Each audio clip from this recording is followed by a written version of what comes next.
ଢେଙ୍କାନାଳ ଜିଲ୍ଲା କାମାକ୍ଷାନଗର ବ୍ଲକ ବାଇଶିଙ୍ଗା ସ୍ୱପ୍ନେଶ୍ୱର ମହାଦେବ ମନ୍ଦିରର ଦ୍ୱାଦଶ ବାର୍ଷିକ ପ୍ରତିଷ୍ଠା ଉତ୍ସବ ତଥା ବିଶ୍ୱ କଲ୍ୟାଣ ମହାରୁଦ୍ର ଯଜ୍ଞ ଅନୁଷ୍ଠିତ ହୋଇଯାଇଛି। ଗତ 2 ତାରିଖ ଠାରୁ 5 ତାରିଖ ପର୍ଯ୍ୟନ୍ତ ଆୟୋଜିତ ଏହି ଉତ୍ସବରେ ପ୍ରଥମ ଦିନ ଅଙ୍କୁରାରୋପଣ, ଦ୍ୱିତୀୟ ଦିନ କଳସ ଯାତ୍ରା, ତୃତୀୟ ଦିନ ଦେବ ପୂଜନ ଏବଂ ଅଗ୍ନି ସଂଯୋଗ କରାଯାଇଥିଲା। ଅନ୍ତିମ ଦିବସରେ ପୂର୍ଣ୍ଣାହୁତି, ପ୍ରସାଦ ସେବନ ଓ କଳସ ବିସର୍ଜନ କରାଯାଇଥିଲା। ପ୍ରତିଦିନ ସ୍ୱପ୍ନେଶ୍ୱର ମହାଦେବଙ୍କର ସ୍ୱତନ୍ତ୍ର ପୂଜା, ହୋମଯଜ୍ଞ, ନାମ ସଂକୀର୍ତ୍ତନ କରାଯାଇଥିଲା। ପୂଜକ ସିଦ୍ଧେଶ୍ୱର ମିଶ୍ର ସମସ୍ତ ପୂଜା କାର୍ଯ୍ୟ ସମ୍ପାଦନ କରିଥିଲା ବେଳେ ଉତ୍ସବଚନ୍ଦ୍ର ଦାସ ଏବଂ ତାଙ୍କର ପତ୍ନୀ ନନ୍ଦିନୀ ଦାସ କର୍ତ୍ତା କର୍ତ୍ତୀ ରୂପେ କାର୍ଯ୍ୟ କରିଥିଲେ।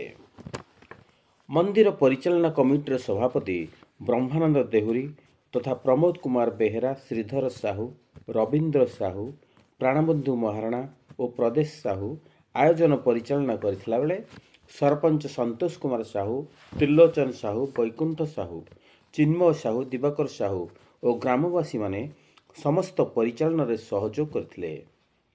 କାମାକ୍ଷାନଗରରୁ ତରଣୀଚରଣ ବାରିକଙ୍କ ରିପୋର୍ଟ, ଅଷ୍ଟକୀଳା ନ୍ୟୁଜ୍। ଆଜ୍ଞା, ଆପଣଙ୍କ ପରିଚୟ? ମୋର ପ୍ରମୋଦ କୁମାର ବେହେରା, ଇଞ୍ଜିନିୟର ପ୍ରମୋଦ କୁମାର ବେହେରା।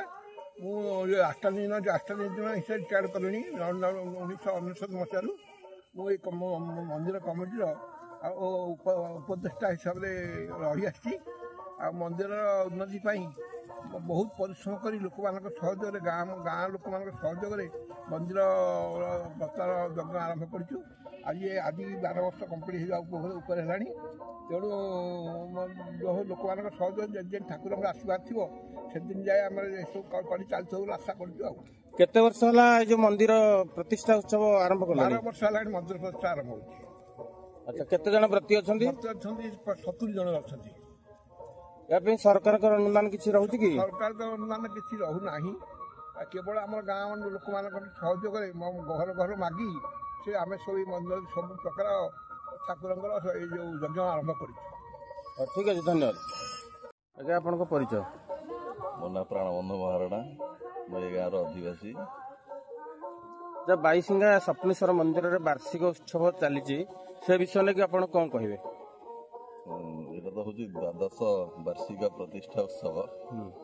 ଦୀର୍ଘ 12 ବର୍ଷ ଧରି ପ୍ରତିଷ୍ଠା ଉତ୍ସବ ପାଳନ ହେଇ ଆସୁଛି ଏବଂ ଗାଁ ବାଲାଙ୍କର ପ୍ରତ୍ୟେକ ଲୋକଙ୍କର ପ୍ରତ୍ୟକ୍ଷ ସାହାଯ୍ୟ ଆଉ ସହାନୁଭୂତିରେ ଏ କାର୍ଯ୍ୟକ୍ରମ ଚାଲୁ ରହିଛି।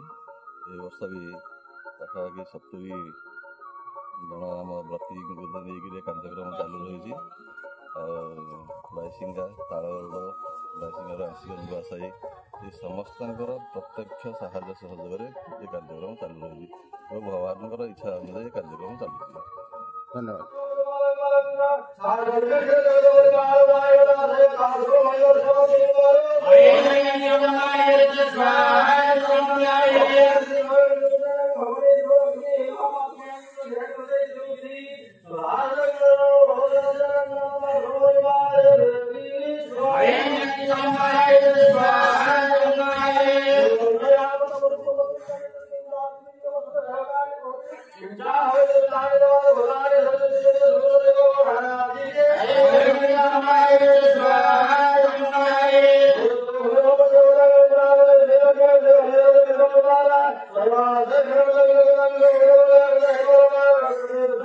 Yeah.